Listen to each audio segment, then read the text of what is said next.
think once we had Ethereum and the notion of smart contracts and the idea of a world computer, and this concept of money Legos and composable open source code that we could use to do things using blockchain technology, NFTs were almost an obvious application of that technology stack. Because for the first time, I could, for example, prove the provenance of a piece of art in a way that's immutable and cryptographically secure. So if you look at the traditional art world, provenance is a difficult thing to establish. There's a lot of fraudulent activity. How do I know this painting is the original?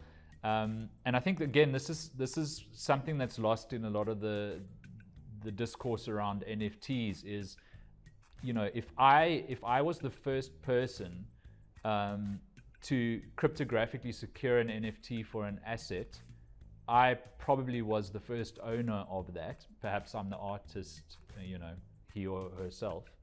And so that is something that, can't be counterfeited. Of course, there is the opportunity for a fraudster to take somebody else's art and mint an NFT of it and pass it off as their own. And that's perhaps where we need more regulation and better systems to kind of mitigate against that kind of fraudulent activity. But at the heart of it, actually proving that provenance, proving that original ownership of an NFT, that's something that it's impossible to counterfeit. So for example, in the example of tickets, like let's say concert tickets, that's a domain in which counterfeiting is rife.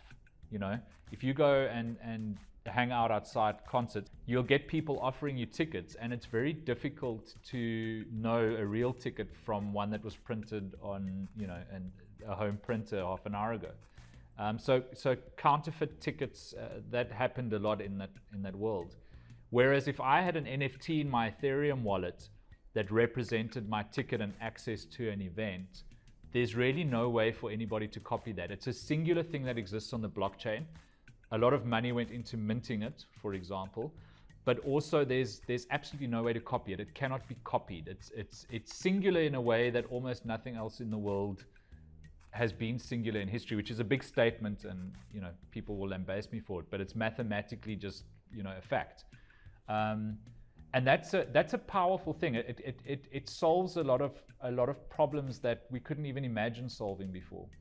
And it's applicable to all sorts of things. Membership of clubs, access to concerts and other events, airline tickets. Again, the sky's the limit in terms of application.